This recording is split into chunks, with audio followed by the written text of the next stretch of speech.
அருளாள பெருமாள் வந்தார். ஆனைபரி தேரின் மேலழகர் வந்தார். கச்சிதனில் கண் கொடுக்கும் பெருமாள் வந்தார். எல்லாருக்கும் நமஸ்காரம். ஹயவதனா ஸ்லோகா ஸ்கூல் சார்பாக ஸ்ரீமதி மாலதி மாமி அவளை நம்ம வரவேற்கிறதுல ரொம்ப மகிழ்ச்சி. மாமி நிறைய உபன்யாசம் பண்ணியிருக்கா. அதை நான் எப்படின்னு சொல்றேன், அதாவது ரொம்ப சிறப்பான ரொம்ப மதிப்புமிக்க ஒருவர் அவர் அப்படின்னு சொல்லலாம். அவரை வரவேற்கிறதுல ரொம்பவும் மகிழ்ச்சி அடைகிறேன். அவர் காஞ்சிபுரம் மாலதி ராகவன். அவளை நம்ம மாலதி மாமி அப்படின்னு ரொம்ப அன்போடு அழைக்கிறோம். 58 வயசுக்குள்ள இவர் கடந்து வந்த பாதை அதை பார்த்தோம் அப்படின்னாக்க நிச்சயமாகவே நம்ம எல்லாருக்குமே ஒரு உத்வேகம் தரக்கூடியதா தான் இருக்கு. இவர் உபன்யாசம் மட்டும்தான் பண்றாரா, ஸ்லோகம் மட்டும்தான் சொல்லி கொடுக்கிறாரா அப்படின்னு பார்த்தோம்னாக்க அது இல்லை.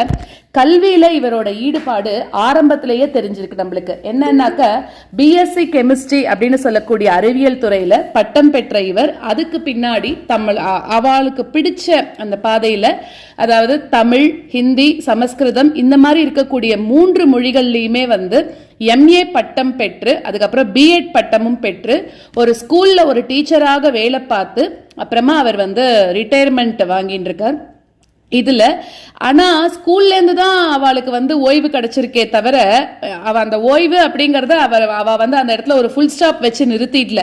அதாவது அதையும் ஒரு புதிய தொடக்கமாக எடுத்துட்டு இருக்கார். என்னன்னா, ஆசிரியர் பணியிலிருந்து ஓய்வு பெற்ற பிறகு இவர் என்ன பண்ணிருக்கா அப்படின்னாக்க தன்னோட வாழ்நாள் இலக்காக நம்மளோட சம்பிரதாயத்தையும் சாஸ்திரங்களையும் ஸ்லோகங்களையும் இன்னைக்கு இருக்கக்கூடிய தலைமுறையினர் எல்லாருக்குமே கொண்டு போகணும் அப்படிங்கறதுல தன்னை முழுக்க அர்ப்பணிச்சுட்டு இருக்கா மாமி.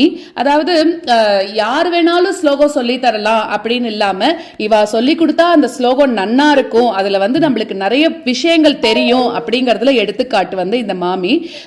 சோ அது மாதிரி தன்னை மொத்தத்துக்கும் அர்ப்பணிச்சுட்டு இருக்கா. நேத்தி கூட பேசும்போது மாமி கிட்ட கேட்டேன், மாமி இந்த மாதிரி கிளாஸ்லாம் எடுத்துட்டு இருக்கா. அப்ப மாமி சொன்னா எவ்வளோ டெடிகேட்டட் அப்படின்னாக்க வாட்டில் எல்லாருமே குருவாயூர் போறாளாம், மாமி மட்டும் வரல அப்படின்னு சொன்னாலாம். ஏன் அப்படின்னா கிளாஸ் இருக்கு, நான் கிளாஸை விட்டுட்டு வரமாட்டேன் அப்படின்னு சொன்னாலாம். ஸோ அப்படின்னா பார்த்துக்கோங்க எந்த அளவுக்கு டெடிகேட்டடா மாமி கிளாஸஸ் எடுத்துட்டு இருக்கா அப்படின்னு சொல்லிட்டு. ஸோ இப்போ ஆன்லைன்ல ஸ்லோக கிளாஸஸ் எடுக்கிறது, அதுக்கப்புறம் ஆன்லைன்லயும் சரி ஆஃப்லைன்லயும் சரி பல மேடைகள்ல உபன்யாசம் பண்றது அப்படின்னு இவரோட மாமியோட இந்த ஆன்மீக சேவை அப்படிங்கிறது ஒரு எல்லை இல்லாம அது பாட்டுக்கு போயிட்டே இருக்கு. ஸ்கூல்ல இருக்கிற வரைக்கும் ஏதோ பல்ல கடிச்சுன்னு இருந்தா நினைக்கிறேன் மாமி. அதை விட்டுட்டு வந்ததுக்கு அப்புறம் ஃபுல் அண்ட் ஃபுல் ஒரு ஃப்ளோல ஆன்மீகத்திலேயே இறங்கிட்டா அப்படின்னு தான் சொல்லணும். சோ எத்தனையோ பேருக்கு இவ நம்மளோட பாரம்பரியத்தோட வழிகாட்டியா இருந்திருக்கா. அறிவியல் படிப்போட தர்க்கமும் மொழியியல் ஆழமான புலமையும் ஆசிரியர் பணியோட அந்த கற்பிக்கக்கூடிய திறமையும் இது 3மே ஒன்னா சேர்ந்து மாலதி மாமியோட உபன்யாசங்களுக்கு ஒரு தனி அழகையும் தெளிவையும் கொடுக்கிறது அப்படின்னு சொல்லலாம். சாஸ்திரத்தை மட்டும் வெறும் கதையாக சொல்லாம அதோட ஆழமான பொருளையும் அப்புறம் அதுல ஒளிஞ்சிருக்கக்கூடிய வாழ்க்கை பாடத்தையும் விளக்கக்கூடிய இவரோட பாங்கு நம்மள மாதிரி கேட்கிறவாளோட இதயத்துல ஈஸியா போய் அது ரீச் ஆயிடுறது அப்படின்னு சொல்லலாம். சோ எனக்கு தனிப்பட்ட முறையில மாலதி மாமி ஒரு குருஸ்தானத்துல இருக்கா. இப்போ எப்படி ராமானுஜருக்கு தன்னோட வாழ்க்கையில பெரிய நம்பி, திருக்கோஷ்டியூர் நம்பி, திருமாலையாண்டான் அப்படின்னு அவர் பல ஆச்சாரியன் கிட்ட போய் எங்கெங்கெல்லாம் ஞானம் கிடைக்கும்னு தேடி தேடி போய் ராமானுஜர் போய் எல்லா குருவையும் போய் தஞ்சம் அடைஞ்சாரோ அதே போலதான் நானும் எங்கெங்க குரு இருக்காலோ என்னென்ன கத்துக்க முடியுமோ அவள்கிட்ட இருந்து மேக்சிமம் என்ன கறந்துக்க முடியுமோ அதை தேடி தேடி தான் நானும் போயிட்டு இருக்கேன். அந்த வழியில எனக்கு இப்ப கிடைச்சிருக்கிற குரு மாமி மாலதி ராகவன் மாமின்னு சொல்லலாம். மாமியோட பாடம் நடத்தக்கூடிய அந்த திறனுக்கெல்லாம் அளவே கிடையாது. அதை சொல்லக்கூடிய அந்த மீனிங் எல்லாம் அப்படியே பார்த்தோம்னா மெய் மறந்து கேட்டுட்டே இருக்கலாம். அந்த அளவுக்கு எப்படி இந்த மாமியை இவ்வளவு நாள் விட்டேன் அப்படின்னு தெரியாம நான் முழிச்சுட்டு இருக்கேன். பட் பெருமாள் நம்ம சொல்லுவோம் இல்லையா, நீ இப்ப என் மனசுல உட்காந்துட்ட, இனிமே உன்னை சிக்குன்னு பிடிச்சுட்ட வெளியில விட மாட்டேன் அப்படின்னு சொல்லிட்டு அந்த மாதிரி மாமியை இனிமே நான் விடுறதா இல்லை. ஸோ அந்த அளவுக்கு ரொம்ப அழகா நேர்த்தியா சொல்லி கொடுக்கக்கூடிய திறன் மாமி கிட்ட இருக்கு. அதே மாதிரி இப்போ நமக்கு என்ன சொல்ல வந்திருக்கா, மாமியை பத்தி நம்ம நிறைய சொல்லியாச்சு. இன்னைக்கு மாமி அத்திகிரி மகாத்மியம் அப்படின்னு சொல்லக்கூடிய தலைப்புல நம்மளுக்கு உபன்யாசம் கொடுக்க வந்திருக்கா. அதாவது காஞ்சிபுரத்தோட அத்திகிரியில வாழக்கூடிய வரதராஜ பெருமாளோட மகிமையையும் அத்திகிரின் எப்படி பேர் வந்தது அப்படின்னு அந்த வரலாறும், ஆதிசேஷன் அத்திமர வடிவில எழுந்து பெருமாளை தாங்கி நிற்கக்கூடிய அந்த புராண இதிகாசத்தையும் அந்த தலத்துல நிகழ்ந்த அற்புதங்கள் எல்லாத்தையும் விளக்கக்கூடிய இந்த உபன்யாசம் நிச்சயமாகவே நம்மளோட ஆன்மீக அறிவை வளர்க்கக்கூடிய ஒரு அரிய வாய்ப்பாக இருக்கும்னு தான் நான் நம்புறேன். ஸ்ரீ வைஷ்ணவ சம்பிரதாயத்துல ரொம்பவும் முக்கியத்துவத்தோட இருக்கக்கூடிய இந்த காஞ்சி திவ்ய தேசத்தோட மகிமையை மாலதி மாமி தன்னோட சிறப்பான நடையில நமக்கு எல்லாருக்கும் சொல்ல போறா. எல்லாரும் மாலதி மாமியை வரவேற்று அவரோட வார்த்தைகள்ல அத்திகிரியோட மகிமையை நம்ம எல்லாரும் கேட்கலாம். உங்க எல்லாருக்கும் ஒரே ஒரு ரிக்வெஸ்ட் என்னன்னா, நடுவுல அன்மியூட் பண்ண வேண்டாம். சொல்றவாளுக்கு அது டிஸ்டர்பன்ஸா இருக்கும். என்ன டவுட், என்ன ஃபீட்பேக் எது இருந்தாலும் இந்த இது முடிஞ்ச உடனே. இன்னொரு விஷயம், இது இன்னையோட முடிய போறது கிடையாது. அத்திகிரி மகாத்மியம் அப்படிங்கிறது ஒரு பெரிய கடல். அதனால மாமி என்ன சொன்னான்னா, 2 பார்ட்டா நான் சொல்றேன். ஏன்னா நான் சொல்லணும்னு ஆரம்பிச்சேன்னா அப்படி கொஞ்சம் கொஞ்சம்லாம் சொல்லிட்டு விட மாட்டேன், எனக்கு ஃபுல்லா சொல்லணும். அதனால நான் 2 பார்ட்டா சொல்றேன் அப்படின்னா, இன்னைக்கு நம்ம பார்ட் 1 கேட்க போறோம், அடுத்தது இன்னொரு நாளைக்கு பார்ட் 2 கேட்க போறோம். ஸோ அதனால எல்லாரும் தயவு செஞ்சு உங்களோட வேலைகளுக்கு நடுவில் நீங்க எல்லாருமே வந்திருக்கீங்க. நல்ல விஷயம், இது ஒரு நல்ல மாலை பொழுதா நமக்கு அமைய போறது. மாமியோட உபன்யாசத்தை தொடர்ந்து கேட்கலாம். ஸ்ரீமதே ராமானுஜாய நமக, ஸ்ரீமதே நிகமாந்த மகாதேசிகாய நமக. இப்ப நம்ம தேசிகரை பத்தி சொல்றதால தேசிகர் தனியனோடதான் ஆரம்பிக்கணும். ஸ்ரீமான் வெங்கடநாதாரிய கவிதார்க்கிக கேசரி வேதாந்தாச்சாரிய வரியோமி சந்நிதத்தாம் சதாம் ஸ்ருதி. சீரொன்று தூப்புள் திருவேங்கடமுடையான் பாரன்று சொன்ன பழமொழியுள் ஓரொன்று தானே அமையாதோ தாரணிகள் வாழ்வார்க்கு வானேர போமளவும் வாழ்வு. இப்போ நம்ம எந்த ஒரு இதை பத்தி படிச்சாலும் இது இப்ப நம்ம ஒரு அத்திகிரி மகாத்மியம் அப்படின்ற ஒரு டாபிக்ல இன்னைக்கு நான் உங்க கூட பேச வந்திருக்கேன். இப்ப நான் ஸ்ட்ரைட்டா எடுக்கும் பொழுதே அத்திகிரி மகாத்மியத்துல வரதர் வந்தார் போனார் அப்படின்னு சொன்னா புரியாது. முதல்ல இதை யார் எழுதினார், அவர் ஏன் எழுதினார், எதுக்காக எழுதினார், எப்படி எழுதினார், இதெல்லாம் நம்ம முதல்ல ஒரு இது பண்ணணும். அதுக்கப்புறம் தான் டாபிக்கு போகணும். ஃபர்ஸ்டே இதை எழுதினவர் சாமானியப்பட்டவர் கிடையாது. அந்த திருவேங்கடமுடையானுடைய கண்டாவதாரமான தேசிகர், தூப்பூல் தேசிகர். நிறைய பேருக்கு அவர் தான் ஹீரோ, எனக்கும் அவர் தான் ஹீரோ, மத்தவால ஜீரோ தான். அவர் மூலமா தான் நமக்கு நிறைய கற்றுக் கொடுத்தேன். அவர் ஒரு உபய வேதாந்தி. உபய வேதாந்தினா சமஸ்கிருதமும் நன்கு அறிந்தவர், தமிழும் நன்கு அறிந்தவர். உபயக்கு அப்புறம்லாம் கூட மணிப்பிரவாள நடை, இது மாதிரி பல இதுல அவர் பயங்கர டேலண்ட். எந்த ஒரு டாபிக் சொல்லணுமா டக்குன்னு சொல்லிடுவார். அந்த பாதுகா சகஸ்திரம் கரெக்டா 3 மணி நேரத்துல 1000 ஸ்லோகங்களை கொடுத்திருக்கிறார். நம்மளால 3 மணி நேரத்துல படிக்கவே முடியாது, அது எழுதினதே படிக்க முடியாது. ஆனா அவர் நெரேட்டிவ் பண்ணிருக்கிறார் அந்த 3 மணி நேரத்துல. அப்படிப்பட்ட ஒரு சிறப்பு வாய்ந்தவர், ஒரு ஆச்சாரியன், எதற்கும் ஆசைப்படாதவர். அந்த வைராகிய பஞ்சகம் அதெல்லாம் பெருமாளே நீட்டது, எனக்கு எந்த சொத்து வேண்டாம், நீ மட்டும்தான் அஸ்தி சைலேசே அப்படின்னுட்டு பெருமாளை மட்டும்தான் கை காமிச்சவர். அது மாதிரி கஷ்டப்படுற ஒரு பிராமணனுக்கு பணம் கேட்டு வந்தப்போ நான் இல்லைன்னு சொல்லல, ஆனா அவர்கிட்ட இல்ல. தாயார் சன்னதிக்கு கூட்டிட்டு போய் ஸ்ரீஸ்துதி பாடி மேல இருந்து அந்த கோல்டு காயின் கொட்டுறது, எங்க பிடிக்கிறதுன்னு தெரியல. அந்த கல்யாண பையனுக்கு எடுத்துக்கோ பண்ணார். நீங்க கொஞ்சம் எடுத்துக்கோங்களேன் சுவாமி அப்படின்றான். எனக்கு வேண்டாம், நீ எடுத்துக்கோ, அவ்வளவுதான். அந்த கையில அந்த கோல்டு இருந்தா கூட குச்சியால தட்டுவாராம். எப்படி நம்ம புழு பூச்சிய குச்சியால தட்டுறோமோ அந்த மாதிரி அந்த ஒரு கோல்டு காயின் யாராவது ஒரு குச்சிட்டா கூட அது தட்டி விடுவாராம். டெய்லி உஞ்சவர்த்தி பண்ணி அதுல வர அரிசியில சாதம் பண்ணி சாப்பிடுவார். அதுல பச்சரிசி இருக்கலாம், புழுங்கலரிசி இருக்கலாம், என்ன வேணாலும் இருக்கலாம், ரேஷன் அரிசி இருக்கலாம், என்ன வேணாலும் இருக்கலாம். பட் எதற்கும் ஆசைப்படாதவர். உயிர் வாழறதுக்கு ஒரு பிடி சோறு, அது மட்டும்தான் அவர். ஆனா அவருக்கு இருக்கிற டேலண்டோ கொஞ்சம் நஞ்சம் கிடையாது. அப்படிப்பட்ட இந்த தேசிகர் 29 இது பிரபந்தங்களை எழுதியிருக்கிறார். 29 பிரபந்தங்களை எழுதியிருக்கிறார். அதுல ஒரு 5 லுப்தமா எடுத்து அப்ப 24 தான் இருக்குது. அதனாலதான் இப்ப நம்ம 24 படிக்க அதிபதியான வரதராஜனை பத்தி பார்க்க போறோம். இப்போ வரதராஜன் யார்? நிறைய பேருக்கு வரதராஜன் அப்படின்னு சொன்னாலாம் புரியாது. திடீர்னு அத்திவரதர் அப்படின்னு, ஆமா ஆமா நான் கூட போனேன், எவ்வளவு கஷ்டம் தெரியுமா, ஆனாலும் நான் சுவாமி சேவிச்சிட்டேன் அப்படின்லாம் நிறைய பேர் சொல்லுவா. அப்படிப்பட்ட அந்த அத்திவரதருடைய பெருமைகளை நிறைய எழுதியிருக்கிறார். ஆனா அத்திவரதர் எப்படி வந்தார், ஏன் வந்தார், எதுக்காக வந்தார், அதெல்லாம் சொல்றதுதான் இந்த மெய் விரத மான்யம். மெய்னா என்ன? சத்தியம். விரதம்னா என்ன? விரதம் ஆக்சுவலா சத்தியவிரத மான்யம் கஷேத்திரம். இந்த சத்தியவிரத கஷேத்திரம்ன்றது எதுனா காஞ்சிபுரம்.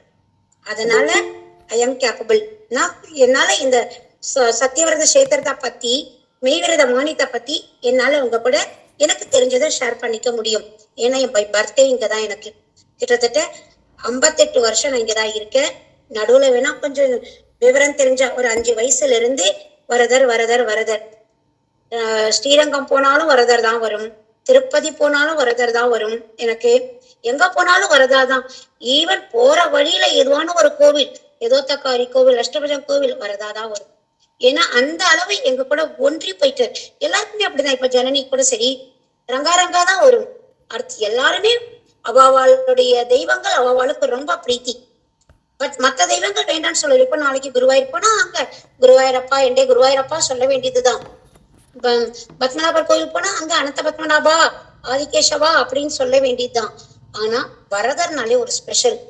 அவர் நிக்கிற நடையும் அவருடைய ஸ்டைலும் அவருடைய பார்வையும் அப்படியே அந்த மூல கிரகத்துக்கு போங்கல இப்படி கைய வச்சு நிப்பர்.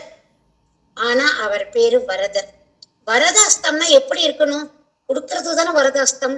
இவரையே இப்படி ஹாய் சொல்ற மாதிரி இருக்கிறார், ஸ்டாப் சொல்ற மாதிரி, போலீஸ் கான்ஸ்டபிள் மாதிரி கையை தூக்கி நிக்கிறார் இவர். அது பேரு அபயாஸ்தம். எதுக்காக அபயாஸ்தம்? பயப்படாத, நான் இருக்க, மா சூச்ச, டோன்ட் ஒரி. யார் நமக்கு டோன்ட் ஒரி சொல்லுவா? நிறைய பேர் நமக்கு ஒரி தான் கொடுக்குறான். நிறைய பேர் ஒரி தான் கொடுக்குறா. எல்லாரும் டோன்ட் ஒரின்னு சொல்ல மாட்டேன்றா. ஆனா இவர் சொல்லுவாராம், உள்ள போகும் பொழுதே கவலைப்படாதே அப்படி எழுதியிருக்கிறார். மா சூச்ச. அத பார்த்தோன்னா நமக்கு வந்த கவலை எல்லாம் நின்று போயிடும். அப்படியே பிரசன்ன வத்தனமா நிக்கிற சிரிச்சுண்டு அத பார்த்த உடனே நம்மளுடைய கோபம் தாபம் எல்லாரும் மேல டென்ஷன் எல்லாம் சரியா போயிடும். அது மட்டும் இல்ல, உள்ள போனாலே அப்படியே அந்த யாக குண்டத்துல ஒரு வாசனை வரும் பாருங்க, எல்லாம் கலந்து அந்த வாசனை வரும் அந்த யாக குண்டத்துல. அப்படிப்பட்ட ஒரு நல்ல ஒரு ஸ்தலம் தான் இந்த காஞ்சிபுரம் வரதராஜர் இருக்கிற இடம். இப்ப இவர் ஏன் காஞ்சிபுரத்துல வந்தார்? அதாவது சில பேர்லாம் சொல்லுவா காஞ்சிபுரத்துல எப்படி வந்தா, அதாவது நெகட்டிவா தான் பாப்பா காஞ்சிபுரத்தை. ஆனா நிறைய நிறைய நிறைய நிறைய பாசிட்டிவ் இருக்குது. நெகட்டிவ் மிஞ்சி போச்சுன்னா என்ன கேட்பா? தெங்கல வடகல சண்டை, அது ஒண்ணுதான் கேட்பா. என்ன தெங்கல வடகல சண்டை? ஆம்படியா மண்டாட்டி சண்டை போட்டுக்கலையா? அக்கா தங்க சண்டை போட்டுக்கலையா? அண்ணன் தம்பி சண்டை போடலையா? அப்புறம் தோல்ல கை போட்டுன்னு போறா. அதேதான் இங்கே நடக்கிறது. பட் மீடியான்றது அதை பெருசு பண்றது, அவ்வளவுதான். எல்லாம் ஒண்ணுதான். அடுத்த நிமிஷம் எல்லாரும் கைய போட்டுட்டு போவோம். ஆனா மீடியா சண்டையை மட்டும் திருப்பி திருப்பி திருப்பி காமிச்சு காஞ்சிபுரனாலே இதுதான் அப்படின்னு சொல்றா. அதுக்கப்புறம் இன்னொன்னு சொல்லுவா, இந்த காஞ்சிபுரத்துக்கு போனாலே காஞ்சிபுரத்து உபச்சாரம் தான், சாப்பிட்றியான்னு கேட்பான்னுட்டு. அதையும் தப்பா புரிஞ்சுட்டு இருக்கா. காஞ்சிபுரத்துல எப்படி தெரியுமா? வரதர் இருக்கிறார் பாருங்க, அவருக்கு திருமஞ்சனம் நடக்கும், பிரசாதம் நடக்கும். உதிரினில கொடுக்க மாட்டா. உதிரின்னா ஸ்பூனு, அதுல கொடுக்க மாட்டா. அப்படியே வட்டுலோடய கொடுப்பா. நீங்க நிறைய திருமஞ்சனம் எல்லாம் பார்த்திருக்கலாம். அந்த மாதிரி காஞ்சிபுரத்துக்காரா கரண்டில போட மாட்டா, அப்படியே சிப்பலோட சாச்சிடுவா.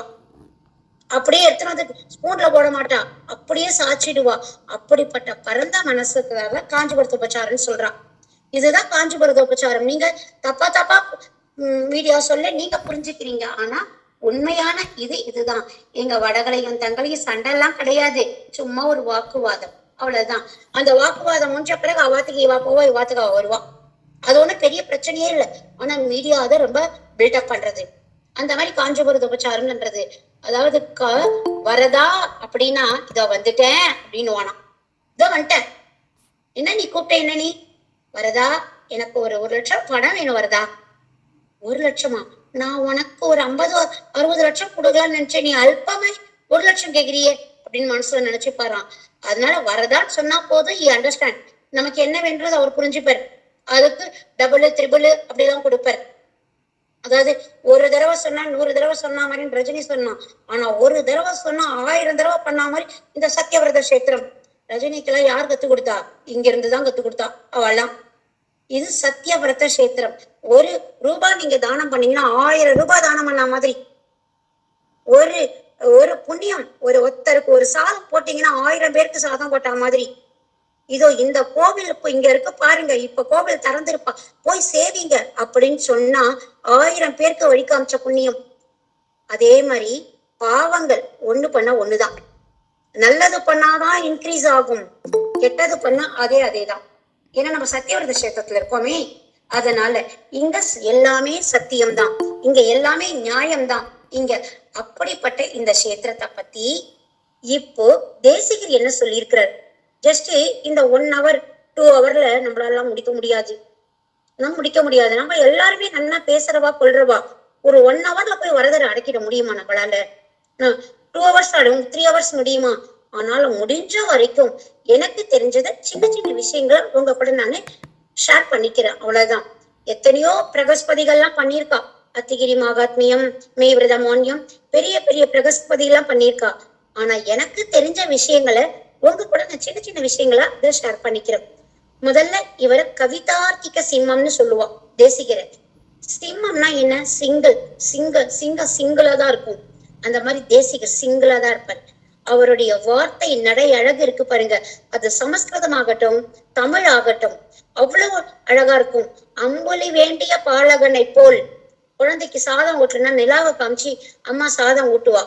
நிலாவை காமிக்கும் பொழுது அந்த குழந்தை கேட்குமா, அம்மா அம்மா எனக்கு அந்த நிலா வேணுமா அப்படின்னுவா. உடனே அம்மா என்ன பண்ணுவா, நிலா தானடா, வாடா வாங்கி தர, ஒரு கண்ணாடி எடுத்துன்னு வருவா. அந்த கண்ணாடியில அந்த நிலாவை வாங்கிட்டு பையன்கிட்ட, இந்தாட நிலா, புடிச்சு விளையாடுறா நீ. பையன் என்ன பண்ணுவான், அந்த நிலா கீழே கண்ணாடியை வச்சுட்டு அம்மா எனக்கு நிலா வாங்கி கொடுத்துட்டாளே அப்படின்னு சந்தோஷப்படுவான் இந்த குழந்தையில. இததான் தேசிகர் சொல்லி இருக்கிற. எப்படி கேட்டாராம் பிரம்மர், ஐயோ நான் பெருமாளை இப்பவே பார்க்கணும், அம்புலி வேண்டிய பாலகனை போல அழறார். சரி, இதுக்கு எப்படி இந்த கஷேத்திரம் வந்தது? உத்தரவேதியின் பேர், இது பேர் உத்தரவேதி. இந்த உத்தரவேதி அங்க இருக்கிறாரு, உத்தர தெருவுல அங்க இருக்கிறார் ரங்கநாதர், இவர் உத்தரவேதி. மொத்தம் 4 யுகம் இருக்குது. என்னென்ன யுகம்? கிருத யுகம், திரேதா யுகம், துவாபர யுகம் அண்ட் கலியுகம். இப்போ துவாபர யுகம்னா நம்ம ரிவர்ஸ்ல போலாம். இப்ப கலியுகத்துல நம்ம எல்லாரும் இருக்கோம். பல பாவங்களை பண்ணிட்டு, சில நல்லதை பண்ணிட்டு, சில பேருக்கு ஹெல்ப் பண்ணிட்டு, பல பேர் வைத்தறிச்சலை கொட்டிண்டு இப்படிலாம் இருக்கும். ஆனா கொஞ்சம் கொஞ்சம் இதுல பர்சன்டேஜும் உண்டு. சில பேர் 80% நல்லது பண்ணுவா, 20% அவளை மீறி தவறு பண்ணுவா.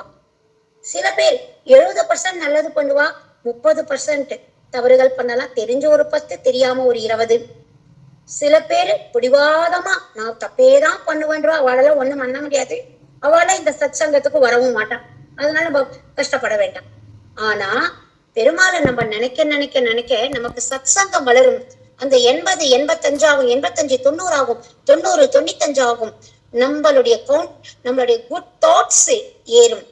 அப்படிப்பட்ட அந்த வரதரை பாக்குறோம் நம்ம இன்னைக்கு அர்ச்சாவதாரமா. ஆனா பிரம்மாவால பார்க்க முடியலையாம். ஏன் பார்க்க முடியல? ஒரு மனுஷனுக்கு தலகணம் வந்தா எதுவுமே தெரியாது. எப்பவுமே சொல்லுவா, பதவி வந்தா பணிவு வேணும்னுவா. பிரம்மாவுக்கு பதவி வந்துருது. என்ன பதவி? படைக்கிறன்ற பதவி வந்துருது. படைக்கணும். எதை படைக்கிறார்? வேதங்களை கையில வச்சுட்டு படைக்கிறார். உடனே அவருக்கு ஒரு பெரிய இது வந்துச்சு, ஆகா நான் எல்லாத்தையும் படைச்சுட்டு இருக்கேன், நான் தான் பெரிய ஆளு இங்க. அவர் என்ன சும்மா உக்காந்துட்டு திருப்பார்கடல்ல உட்காந்துட்டு அனந்த சைனன் மேல உட்காந்துட்டு பார்த்துட்டு இருக்கிறார். பட் நான் தானே கஷ்டப்பட்டு இந்த ஊர்ல இவா பறக்கணும், அந்த ஊர்ல அவா பறக்கணும், இவர் மாடா பறக்கணும், இவர் மனுஷனா பறக்கணும், இப்படியெல்லாம் நான் கஷ்டப்படுறேன், அதால நான் தான் பெரியாடு அப்படின்ற அவருக்கு ஒரு கர்வம் வந்துருச்சு. பெருமாள் இத பார்த்தார். ஓஹோ கர்வப்படுறியா பிரம்மா, இரு உன்னை கவனிச்சுக்கிறேன் அப்படின்னு சொல்லிட்டு தன்கிட்ட இருக்கிற ஒரு சின்ன மழை துளி அவர் மேல வந்து விழறதான். அந்த மழை துளிய மது கைடவர் 2ஆ மாத்துற. அந்த மது கைடவரை பிரம்மா கிட்ட அனுப்புற. பிரம்மா என்ன பண்றாரு, இப்ப எதுவுமே திங்க் பண்ற நிலைமையில இல்ல. அந்த மது கைடவர் கூட விளையாடுறாரு நல்லா ஜாலியா. முன்னாடியே இவர்கிட்ட 4 வேதங்கள் இருக்குது. மது கைடவர் கூட விளையாடும் பொழுது மது கைடவர்கள் அசுரர்கள். பெருமாள் எதோ பண்ணாலும் அது நல்லவனை படைச்சாலும் அதுல ஒரு நன்மை, கெட்டவனை படைச்சாலும் அதுல ஒரு நன்மை. எல்லாமே பெருமாள் பண்றதுன்னு எல்லாமே நல்லது. நாராயணன் நமக்கே பறை தருவான், ஆனா கடைசியில மோட்சத்தை தான் கொடுப்பான் நமக்கு.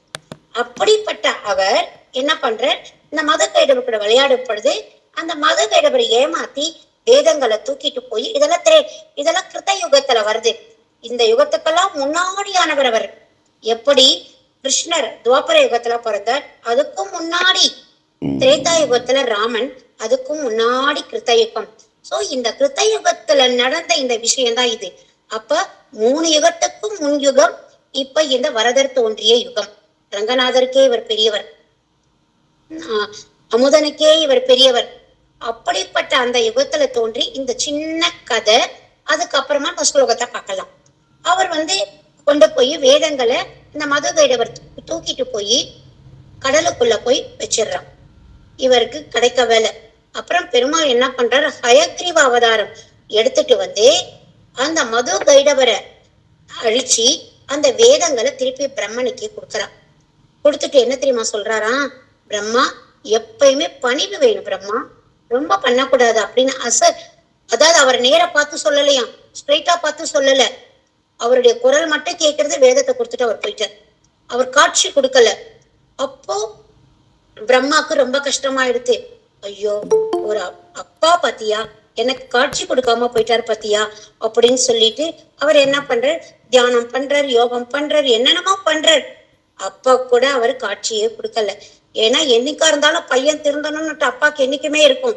கொஞ்சம் அவனை கலங்க விட்டுதான் அப்புறமா தரிசனம் கொடுப்பார். எல்லா வீட்லயும் அப்படிதான். பையன் உடனே கேட்ட உடனே ஸ்கூட்டரை வாங்கி கொடுத்துட மாட்டார்.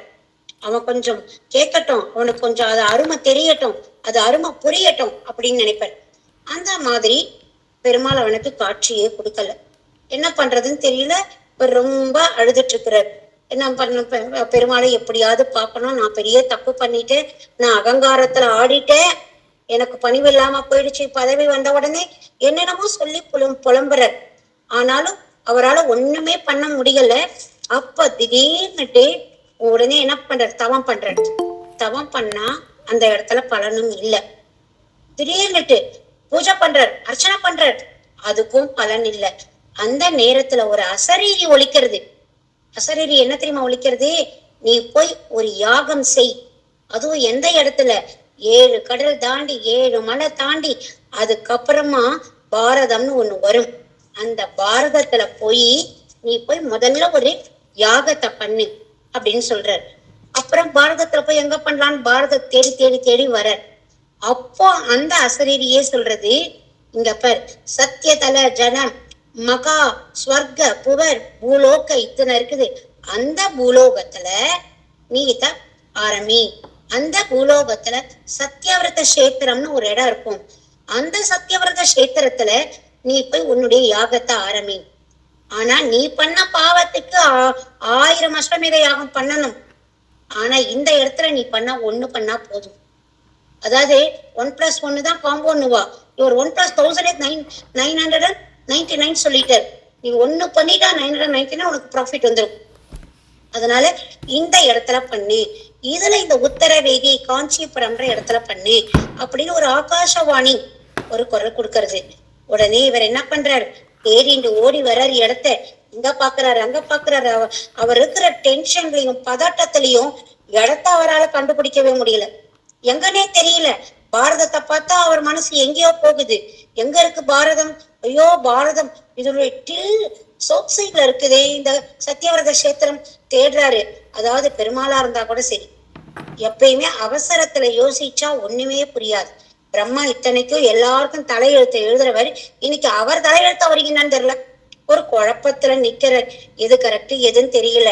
என் திசையும் கடல் 7 மலைகளும் 7 ஈரேழு வையகமும் படைத்திலங்கும் புண்டரிகத்தயன் புணர்ந்த பெரிய வேள்வி.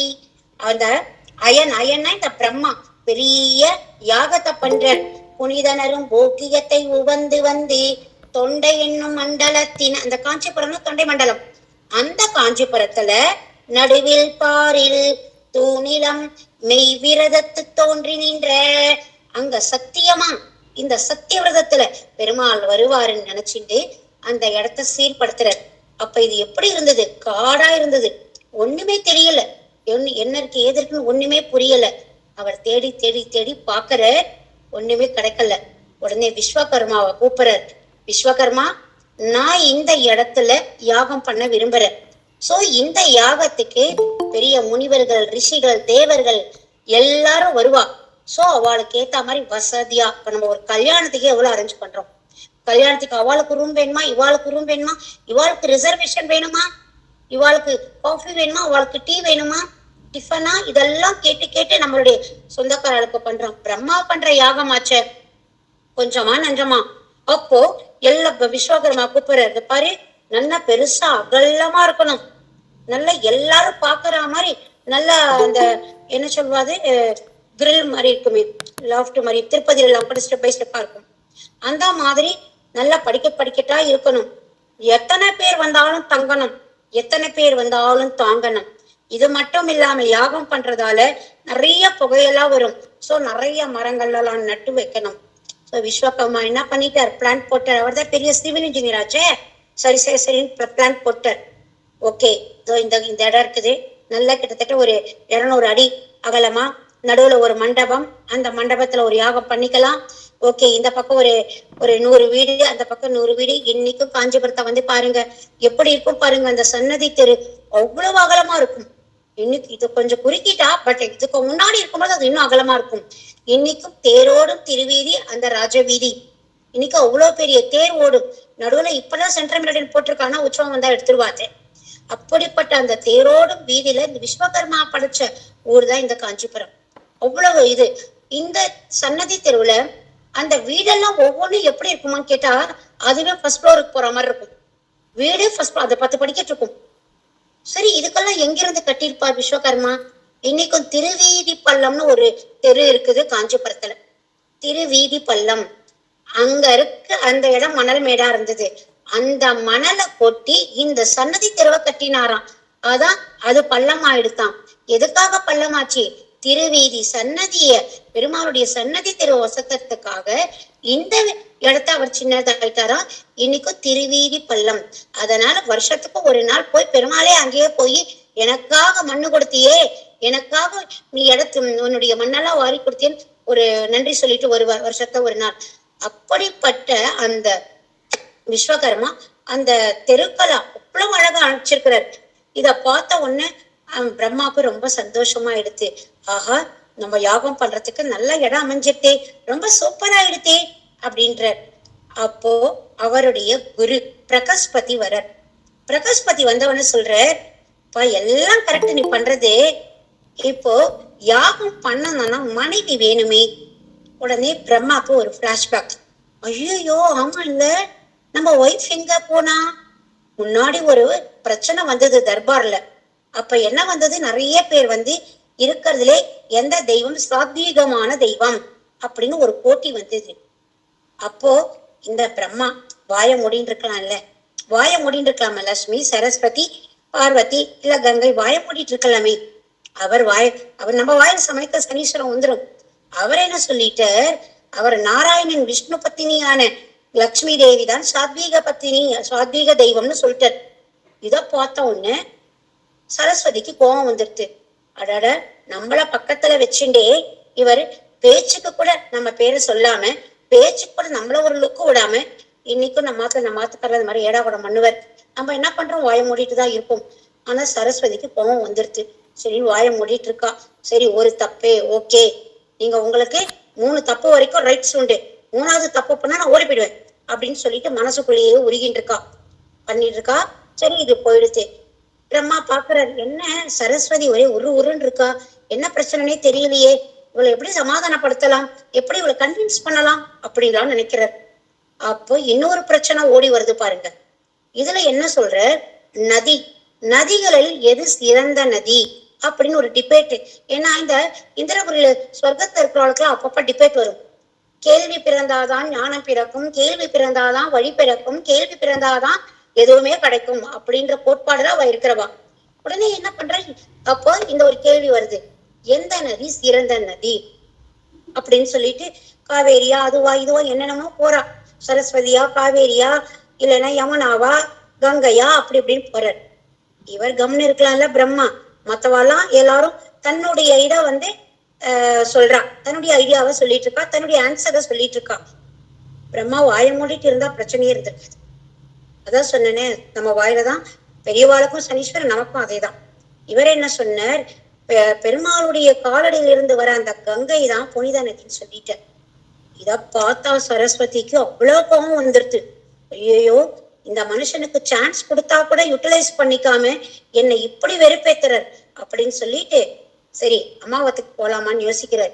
எங்க அம்மாவத்துக்கு போறது, அண்ணன் முண்டாட்டிக்கு தான் சாத்திகான்ட்டார், இங்கங்க நான் போறது அவாத்துக்கு வேண்டாம், எனக்குன்னு ஒரு நதி இருக்கு பாரு, அந்த நதியுடைய கரைக்கு நான் போயிடுறேன் அப்படின்னு சரஸ்வதி நதிக்கரைக்கு போய் கோச்சின்னு உட்காந்துட்டான்.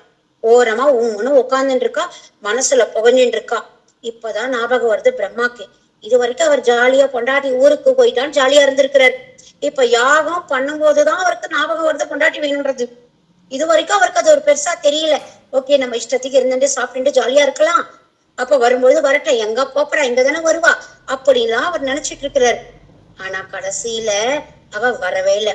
இப்ப பிரகஸ்பதி ஞாபகப்படுத்துறாரு, பிரம்மா இப்ப நம்ம யாகம் பண்ணணுமே, without wife how is it possible, எப்படா முடியும் அப்படின்னு அவருக்குள்ள கேட்கும் பொழுது இவர் என்ன பண்றார், சரி சரி ஏதான பண்ணிதான் ஆகணும் அப்படின்னு சொல்லிட்டு தன்னுடைய மகன் வசிஷ்டரை கூப்பிட்டு சொல்றார், டேய் மகனே, நீ நேரா போ, உங்க அம்மா கிட்ட போ, அப்பா கூப்பிட்டான்னு கூட்டுன்னு போ அப்படின்னு சொல்ற.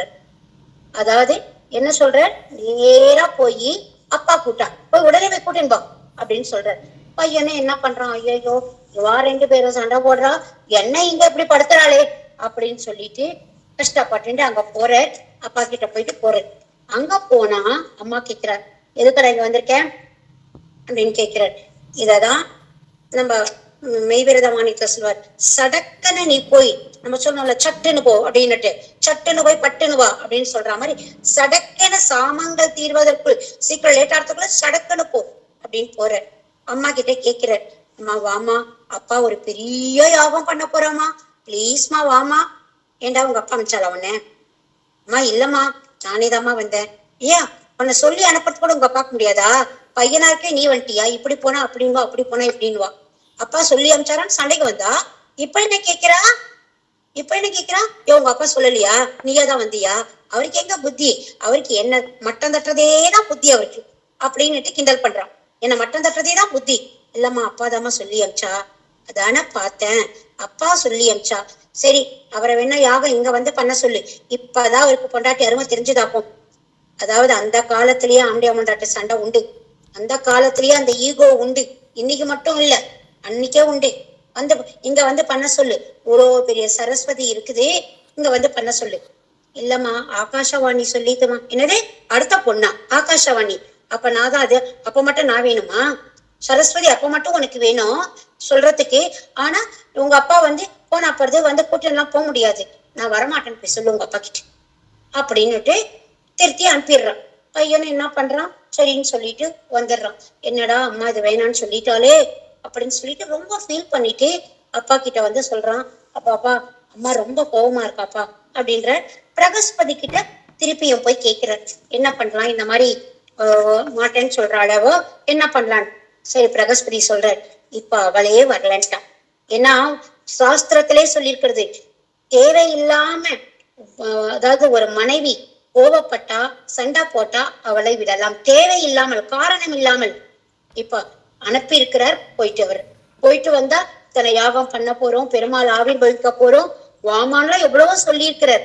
ஆனாலும் அவ பிடிவாதம் பண்ணிட்டு வரலன்னு சொல்லிட்டா. இப்ப அவருக்கு என்ன பண்றதுன்னு தெரியல. சரி சாவித்திரி காயத்ரி 2 பேர் இருக்கான், அதுல சீனியரான சாவித்திரி கூப்பிடு அப்படின்னு பிரகஸ்பதி சொல்லிட்டார். உடனே என்ன பண்ற, யாகம் ஆரம்பிக்கிறது. நல்லா ஜம்முன்னுட்டு அந்த ஊரே அப்படியே திரண்டு நல்லா பயங்கரமான அழகா விளக்கெல்லாம் தொங்க, மாவிலைகள்லாம் தொங்க, ரத்தன கம்பளங்கள் மின்ன ஜம்முன்னு இருக்குது ஊர் பாக்குறதுக்கு. ஊரே அப்படி கோலாகலம். இப்ப நீங்கெல்லாம் இதுக்கு வந்திருந்தா தெரிஞ்சிருக்கும், கருட சேவைக்கு தேருக்கு இதெல்லாம் வந்தா தெரிஞ்சிருக்கும். அந்த இடத்துல ஊர் அவ்வளவு அழகா இருக்குது பாக்குறதுக்கு, திருப்பி திருப்பி பார்த்துட்டே இருக்கலாம்டா இருக்குது. பிரம்மன் ஒரு வாட்டி எல்லாத்தையும் போய் பார்த்துட்டு வர்றார். ஆனா மனசுக்குள்ள ஒரு கவலை, ஐயோ அவ வரலையே, என்ன இருந்தாலும் ஃபர்ஸ்ட் தானே, அப்புறம் தானே நெக்ஸ்ட் டே, அதனால வரலையேன்னு சொல்லிட்டு கொஞ்சம் ஃபீல் பண்ணி இங்க அங்க போய் பாக்குறார். ஆனா அவர் மனசுல ஒரு கிளேஷம் இருக்குது. அந்த நேரத்துல யாகம் ஆரம்பிக்கிறது, எல்லாருக்கும் தானம் கொடுக்கணும். தானத்தை எப்படி கொடுப்பா தெரியுமா, யார் பெரிய பிரகஸ்பதியோ அவருக்கு எக்ஸ்ட்ரா காசு, யார் அடுத்த பிரகஸ்பதியோ அவருக்கு மிடில் காசு, யார் கொஞ்சம் கம்மியோ அவருக்கு கம்மி காசு, இதே மாதிரி பைசா கொடுத்துட்டு வர்றார். ஆனா தானம் கொடுக்கும்போது காசை எண்ணி பார்க்க கூடாது. அந்த மாதிரி தானம் கொடுக்கும் போது 1 ரூபாய் கொடுக்கலாமா, 100 ரூபாய் கொடுக்கலாமா, 500 ரூபாய் கொடுக்கலாமான்னு யோசிக்க கூடாது. கையில என்ன வருதோ அதை புடிச்சு கொடுக்கணும். அதான் தானம், அதான் உண்மையான தானம். அப்படி புடிச்சு கொடுக்கும் பொழுது விரோச்சன் அப்படின்ற ஒரு அரக்கன் வந்திருப்பான். என்னதான் பண்றாரு பாக்கலாமே, எப்பயுமே எந்த இடத்துல ஒரு பேட் வைப்ரேஷன், ஒரு பேட் ஈவில் வந்து நிக்குமே, அந்த மாதிரி விரோச்சன் சொல்லிட்டு ஒரு அரக்கன். பிரம்மா என்னமோ பண்றாரு, நம்ம எட்டி போய் பார்க்கலாம்னு வந்துட்டான். அப்ப அவன் வந்த உடனே இப்ப அவன் என்னதான் அரக்கனா இருந்தாலும் அந்த கும்பல்ல இருக்கும்பொழுது அவனை வஞ்சனை பண்ணக்கூடாது. சோ அவனுக்கும் பிடிச்சு போடுற. ஆனா அவனுக்கு பிடிக்கும் போது கை சின்னதாயிடுத்து. பிரம்மாக்கு கை சின்னதாயிடுத்து. பாக்குறான், என்னடா அது நமக்கு ரொம்ப காசு கம்மியா இருக்கே அப்படின்னு சொல்லிட்டு, இதோ வரேன், போயிட்டு தீர்த்த சாப்பிட்டு வந்துடுறேன் அப்படின்னு வெளியில வரான். தன்னுடைய அசுரர் கூட்டத்துக்கு ஒரு சிக்னல்ல வெளில வர சொல்றான். வந்த உடனே பிரம்மன் நம்மள மதிக்கல, மதிக்காத இடத்துல நம்ம இருக்கக்கூடாது, வாங்க போலாம் அப்படின்னு சொல்லிட்டு நேரா சரஸ்வதி கிட்ட போறான். சரஸ்வதி கிட்ட போன உடனே மகரிஷி வேஷங்கள்ல போறா, ரிஷி வேஷங்கள்ல போறா. நீங்கெல்லாம் யாரு? ரிஷிகளா? அந்த பிரம்மாதான் ஒரு யாகம் பண்றாரு, அங்க போக வேண்டியதுன்னு இங்க எதுக்கு வந்திருக்கீங்க? ஆமாமா, பிரம்மா யாகம் பண்றாரு. பண்ண ஆரம்பிச்சிட்டாரா? ஐயோ, நான் என்ன கூப்பிடுவாருன்னு நினைச்சேனே, வரலையா அவரு அப்படின்னு கேக்குறாரு. ஐயோ, அது ஸ்டார்ட் பண்ணி 4 நாள் ஆகுது. ஆனாலும் நீங்க இருக்கிற இடத்துல இன்னொருத்தரை எங்களால கற்பனை பண்ணி பார்க்க முடியல. இது அசுரன் சொல்றது, மகரிஷி வேஷத்துல. நீங்க இருக்கிற இடத்துல எங்களால கற்பனை பண்ணி பார்க்க முடியலமா, அதனால நானு உங்ககிட்டயே வந்துடலாமேன்னு வந்துட்டோம். பாருங்க எத்தனை அசுரர்கள் வந்திருக்கோம் பாருங்க அப்படின்னு சொல்லும் பொழுது இந்த இடத்துல அவளுக்கு அப்படியே கலக்கம் ஆயிடுச்சு. ஐயோ, அதாவது வாணி தேவிக்கே வாக்குல பிரச்சனை ஆயிடுது, யோசிக்க முடியல. எப்பயுமே குழப்பமா இருந்தா வாக்கு சரியா வராது, குழப்பமா இருந்தா பேச்சு சரியா வராது. அது எந்த பிரகஸ்பதிக்கும் சரி, எந்த பிரம்மாக்கும் சரி. என்ன பண்றதுன்னு தெரியல. அப்படியா, என்ன விட்டுட்டு அவர் பண்ணார், கொஞ்சம் யோசிச்சிருக்கலாம். ஐயோ, பையன் வந்தானே, கூப்பிட்டானே, நானே போயிருக்கலாம் இல்ல அப்படின்னு யோசிச்சிருக்கலாம். ஆனா அவ என்ன தெரியுமா யோசிச்சார்? நான் கூப்பிட்டேன், வரல, சரி வரல, இங்க ஒரு பண்ணலாமான்னு கேட்டேன், இங்கவாது பண்ண சொன்னேன், அதுக்கும் வரமாட்டேன்னு சொல்லிட்டார். அப்ப எவ்வளவு அவருக்கு பொண்டாட்டி போனா போதுன்னு உட்கார்ந்துட்டு இருக்கிறாரு போல இருக்கு. இப்ப பாரு என் கதைய தெரியும் அப்படின்னு சொல்லிட்டு அவ்வளவு கோபம் வந்திருக்கான் அவளுக்கு. எப்படி சொல்றார், ஒரு கோபத்துல என்ன பண்றதுன்னு தெரியாம அப்படியே அந்த சரஸ்வதி நதி வேகவதியா சண்டை மேலத்தோட டங்கு டங்கு டங்கு டங்கு டங்கு வர்றார். இததான் தேசிகர் ரொம்ப அழகா சொல்லி இருக்கிறார். ஒரு நிமிஷம், இது அரிசீராசிரியப்பன்னு சொல்லுவா. ஒரு இதுல 6 சீர்கள். அன்ன வடிவால் அசையும் அண்ணனடையால் உயரும் அண்ண அரசேரி வருவாள். அப்படியே வேகம், அந்த சண்டாமிரதம் சொல்லுவா பாருங்க, அந்த வேகத்தோட வரா. உயரும் அண்ண அரசேரி வருவாள். அத்தனையன் அத்தனையன் உத்திதனை, அத்தனையன், இந்த வார்த்தைகள் அழகு பாருங்களேன். அத்தனையன் யாரு? அந்த அயன், அந்த பிரம்மா. அத்தனையனை, தன் மகனை, இங்க தனையன்னா மகன், அதை பிரிக்கணும் நம்ம. ஊத்திதனை அத்திதனை ஊத்தி புரியாள். இதெல்லாம் பொய் சொல்லான்னு நினைச்சிட்டாவோ. ஐயோ, அப்பா சும்மா நம்மள அனுப்பிச்சு வச்சிருக்கா பையனை அப்படின்னு நினைச்சிட்டா. நன்னடை விடா நடம் இதென்ன நடவா நடுவு நன்னு குவடேறி விரிவாள். கோபம் வருது பாருங்க, கொஞ்சமா நஞ்சமா எடுக்கிறா வேகத்தை. அந்த நதியாவே அங்க இருக்கிற பாறைகள் எல்லாம் பள்ளங்கள் ஆயிடுச்சு, பள்ளங்கள் எல்லாம் பாதாளம் ஆயிடுச்சு, மலைகள் எல்லாம் சிதந்து போயிடுச்சு. இந்த வேகத்துல ஓடி ஓடி ஓடி ஓடி வரா. நற்பதிகள் கற்புரல அற்புத மருள் கதியினால். பெரிய பெரிய கல்லெல்லாம் சின்ன சின்ன கல்லா குடியாயிடுச்சு, சின்ன சின்ன கல்லெல்லாம் மண்ணாயிடுச்சு. மண்ணோட நுரையோட நொப்போட அப்படியே அடிச்சுண்டு ஓடி வருது. நம்ம ஊர்ல ஒரு வாட்டி ஒரு மழை பெஞ்சாலே கரண்ட்டை கட் பண்ணிடுவா, வீடே இருளாயிடும். இவ்வளோ பெரிய பிரளயம் வருது, வீடு என்ன ஆகும், ஊர் என்ன ஆகும்? அதுவும் எந்த ஊரை நோக்கி வரா? காஞ்சிபுரத்தை நோக்கி வரா. இந்த காஞ்சிபுரமா இப்ப கல்யாண கோலத்துல இருக்குது, யாக கோலத்துல இருக்கு. தேவர்கள், முனிவர்கள், ரிஷிகள் எல்லாரும் வந்திருக்கா. இவ கொஞ்சம் நஞ்சமா அடங்கல்ல. இவளோட எப்படி இருக்குது? கண்ணடை விடா இடமிதில் உன்னதி சீரா விகட மண்ணி கிரிக்கூடம் இடிய.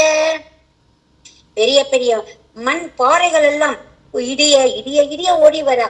விடி உற்றடைய விட்டுருகிற அண்ணன் நயசி அயன் இதென்ன. அங்க அப்படியே அயன், அதாவது பிரம்மன் திணறி போயிட்டான்.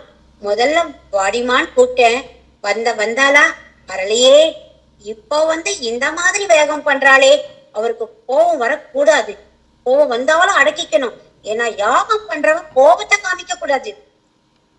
யாகம் பண்றவன் கோபத்தை காமிச்சா அந்த யாகத்தினுடைய பலனே போயிடும். இன்னைக்கு பெருமாளுக்கு ஆராதனை பண்ணும் பொழுது பல ஆத்துக்காரர்களுக்கு கோபம் வருது. எங்க வச்ச கற்பூரத்தை, எங்க வச்ச திரிய, எங்க வச்ச எண்ணெய, எங்க வச்ச பாலன் கத்துறாரு. அப்படி ஆராதனை பண்ணும் பொழுது கோவப்பட்டா அந்த ஆராதனைக்கு பலனே இல்லை, அந்த ஆராதனைக்கு பலன் இல்லை. உடனே அந்த ஆத்து மாமி சொல்லுவா, போதும் நீங்க ஆராதனை பண்றதும் போதும், என்ன டென்ஷன் ஆக்குறதும் போதும் போதும், நம்மாத்து பெருமாள் வெறும் சாதத்தையே பிரசாதமாக்கி கொடுத்துடலாம், நீங்க ஆராதனை விட்டு நகருங்க, முதல்ல நன்னா கத்துட்டு வாங்கோ அப்படின்னுடுவான். அந்த அளவு கோபத்தை அடக்கணும். பெருமாள் பகவத் விஷயங்கள் பண்ணும் பொழுது கோபம் வந்தா கூட அதை நம்ம ரொம்ப கண்ட்ரோல் பண்ணி பெருமாளை மட்டும்தான் நம்ம நினைக்கணும்.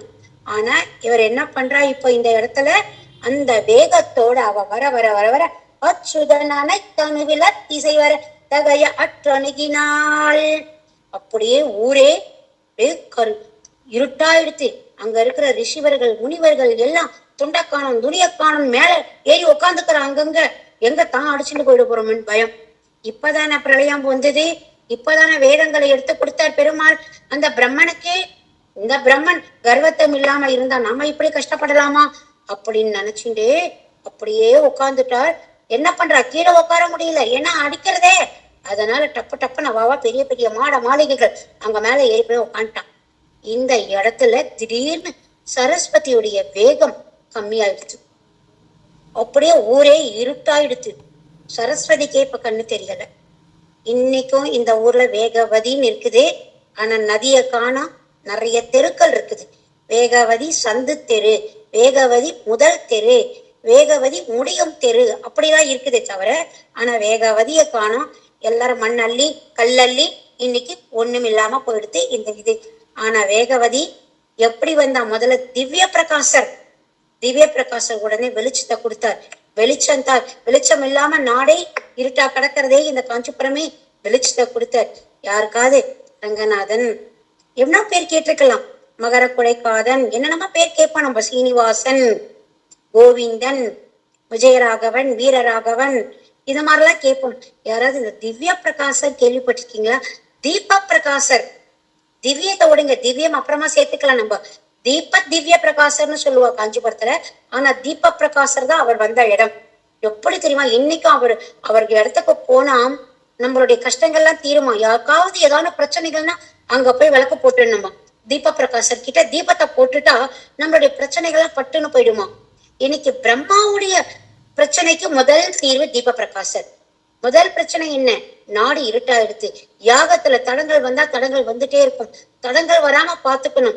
சோ பெருமாளை பார்க்கணும்னுட்டு யாகம் பண்ற, ஆனா பெருமாளே அந்த யாகத்தையும் காப்பாத்துற தீப பிரகாசரா ஆயிட்டார். சரின்னு சொல்லிட்டு உடனே அங்க சரபேஸ்வரர் நிறைய அந்த அசுரர்கள்லாம் வந்து அதெல்லாம் தடுக்கிறதுக்கு நிறுத்துறா. அப்ப அஷ்டபுஜம் 8 கரங்களோட வந்து எல்லாத்தையும் அழிக்கிறார். இல்லைன்னா அவனை கஷ்டபுஜம் சொல்லுவாமே, அவன் அஷ்டபுஜத்துல அழிக்கிறதால தான் அவன் அஷ்டபுஜகரத்தான் அப்படின்னு சொல்லுவா. எப்படி யானைக்கு தன்னுடைய கையில இருக்கிற அந்த சக்கரத்தை தேதினர், அந்த சக்கரத்துக்கிட்ட சொல்லி அனுப்புறாராம், ஏ சக்கரமே, யானையுடைய காடு முதலையுடைய வாயில இருக்குது, நீ போய் முதலையுடைய வாயை கட் பண்ணா யானுடைய காலும் கட் ஆயிடும், அதனால பார்த்து கட் பண்ணு. திருத்தும் பொழுது நம்ம காய் கட் பண்ணுவோம் பாருங்க, குழம்புக்கு ஒரு காய் கரமதுக்கு ஒரு மாதிரின்னு, அந்த மாதிரி பார்த்து கட் பண்ணுப்பா அப்படின்னு சொன்ன உடனே அந்த என்ன ஆயிடுச்சு, அந்த சக்கரம் கரெக்டா போய் முயலுடைய கழுத்துக்கு கீழே போச்சு.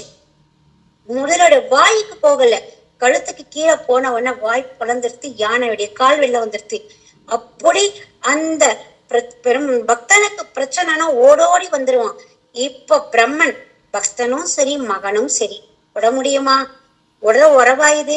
பக்தர்களுக்கு செய்யறவன் பக்தன் எவ்வளவு நல்லா செய்வான். ஓடி வந்த அஷ்டபுஜகரமா கையில கத்தி வில்லு இதோட வந்துட்டு அந்த அசுரர்கள்லாம் சரபேஸ்வரர் போன்ற அசுரர்கள்லாம் தீர்த்தார். அது மட்டும் இல்லாம அந்த வேகம் இன்னும் குறையல, வேகம் இருக்குது. அங்க ஆரம்பிச்ச வேகம் 100 மீட்டர்ல ஆரம்பிச்ச அந்த ஹார்ஸ் பவர்ல ஆரம்பிச்ச வேகம் இங்க வரும் பொழுது ஒரு 200 இருக்குது. ஆனா இன்னும் இருக்குது, குறைஞ்சு போச்சு. இந்த நடத்துல அவளுக்கு எதிர்க்க ஒரு பெரிய பாலம், சேத்துக்கார மாதிரி ஒண்ணு வருது. சேத்துனா பாலம். அவன் நினைக்கிறான், ஐயோ நமக்கே அதுக்குள்ள பாலம் போட்டாளா? ஒரு பாலம் போடுறதுக்கு கவர்மெண்ட்டுக்கே 2 வருஷம் 3 வருஷம் ஆகுது. நமக்கு fraction of secondல யார்டா இங்க பாலம் போட்டா அப்படின்னு யோசிச்சு நின்றா எதிர்க்க பெருமாள். பிரம்மன் இவருக்கு மகன்னா சரஸ்வதி யாரு மாட்டு பொண்ணு. இந்த காலத்துல மாட்டு பொண்ணு மாமனாரும் பக்கத்துல உட்காந்துக்கிறா, கால் மேல காலை போட்டுட்டு. மாமனார் பாவம் கீழே தான் உட்காந்துட்டு இருக்கிறது. இந்த காலகட்டத்துல அப்படி இருக்கு. ஆனா அவ அந்த காலத்து பொண்ணாச்சே. மாமனாரை பார்த்தா உடனே வெக்கப்பட்டு தலையை குடிச்சுட்டா. இன்னைக்கு நார்த்துல எல்லாம் உண்டு, மேல துணி போட்டு முடிப்பா, மாமனாரை பார்த்தா கிளாத் போட்டு முடிப்பா. இன்னைக்கும் பல ஆச்சாரமான குடும்பங்கள் எல்லாம் உண்டு, மாமனார் எதுக்கு நின்று பேச மாட்டா, ஜன்னல் கதவு பின்னாடி நின்று பேசுவோம். ஆனா அவ என்ன பண்ணா, வெக்கப்பட்டு தலையை குண்டான். அப்ப பெருமாள் சொல்றாராம், ஏண்டிமா சண்டை போடுறீங்க நியாயமா?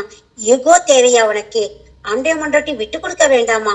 உன்னை என்னமோ அவன் ஏதோ பேசினா சரி, ஏதோ சமத்தை பத்தலன்னு விட்டுட்டு போலாம்ல, இத்த போய் பெருசு பண்ணிட்டு. சரி, அதுக்கு அடுத்ததுதான் வந்தான். அவன் வந்து தன் பையனை அனுப்பிச்சான் உன்கிட்ட, அப்பாவாவது விட்டு கொடுத்துட்டு வரலாம் இல்ல? சரி, அதையே தான் விடு, ஏதோ அவன் யாகம் பண்றான், இங்க பண்ணட்டமே நான் இருந்து உட்காரலாம் இல்ல? இந்த மாதிரி வந்து எவ்வளவோ நஷ்டம் பாத்தியா? எத்தனை பேர் வீடு கட்டியிருக்கா. இங்க பாரு, விஸ்வகர்மா எவ்வளவு சூப்பரா வீடு கட்டியிருக்கான். எல்லாத்தையும் அழிக்கிறடி நியாயமாடிமா மாட்டு பொண்ணேன் அப்படின்னு பெருமாள் கேட்கிறார். கேட்ட உடனே அவ வெக்கப்பட்டு தலையை குனிகிறா. அப்படியே வெக்கப்பட்டு குளிகிறா. ஐயோ, நான் தப்பு பண்ணிட்டேனே. சரி மாட்டு பொண்ணே, கவலைப்படாத, இனிமேல் கூட தப்பு கிடையாது. இனிமேலாவது நீ போயிட்டு அங்க பிரம்மன் கூட சேர்ந்துட்டே, அவன் கூட இந்த யாகத்தை பூர்த்தி பண்ணி கொடுமா, போமா அப்படின்னு சொன்ன உடனே அவ தன் தப்பா உணர்ந்துட்டு தன் மாமனார் காலில் விழுந்துட்டு அப்புறம் பிரம்மன் கிட்ட வரா. இதுதான் இன்னைக்கு சொன்ன வண்ணம் செய்த பெருமாள். உக்தகாரி, சொன்னதை செய்த பெருமாள். இதுக்கு ஒரு பின்னாடி ஒரு கதை பெருசா இருக்குது. ஆனா முதல் கதை இதான். அதாவது வரதர் வரத்துக்கு முன்னாடி வந்தாலும் வரதற்கே அண்ணன்னுவா. நல்லா பாம்பனை மேல நல்லா பாலை மாதிரி சேத்து மாதிரி படுத்துட்டு இருப்பார். இவரை பத்தி கூட நம்ம தேசிகர் எழுதியிருக்காரு, வேகோப சேத்து அப்படின்னு எழுதியிருக்கிறார். அவர் யாரையுமே விட்டு வைக்கல, அவர் யாரையும் விட்டு வைக்க மாட்டார், எல்லாரையும் எழுதிடுவார். அவருக்கு யாரெல்லாம் மனசுக்கு பிடிச்சிருத்தோ அவளை பத்தி எல்லாம் எழுதிடுவார். அஷ்டபட்சத்தை பத்தி எழுதியிருக்கிறார். அந்த மாதிரி பல இடங்கள்ல இந்த தேசிகர் தன்னுடைய டேலண்ட்டை காமிச்சிருக்கிறார். சரி, இப்ப நம்ம கதைக்கு வந்துடலாம். கொஞ்சம் விட்டா நான் டைவர்ட் ஆயிடுவேன், திருப்பி வேற கதைக்கு போயிடுவேன்.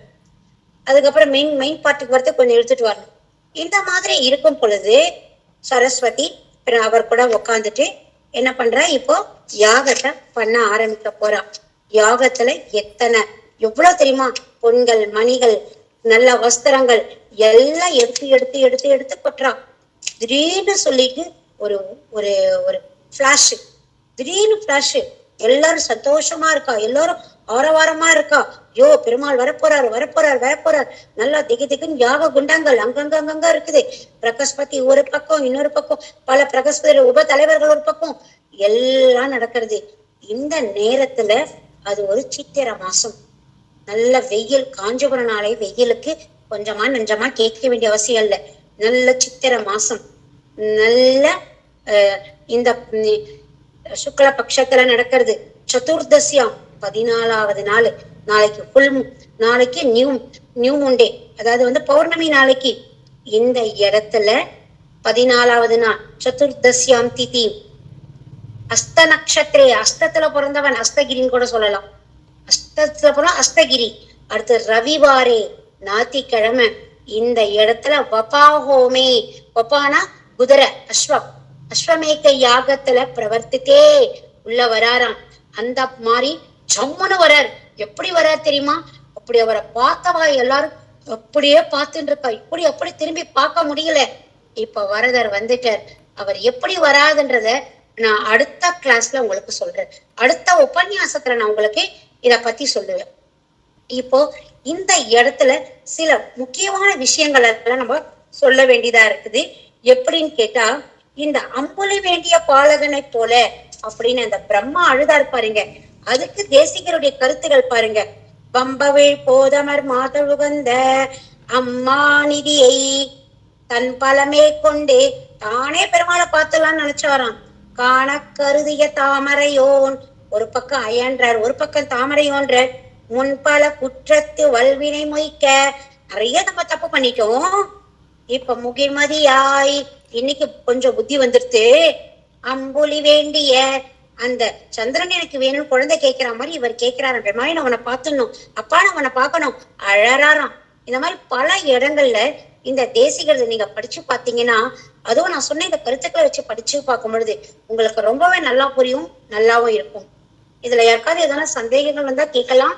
மீதி அடுத்த ஒரு இந்த புதன் இல்லாம நெக்ஸ்ட் புதன்ல நம்ம இதனுடைய பார்ட் 2 பார்க்கலாம் இதுல.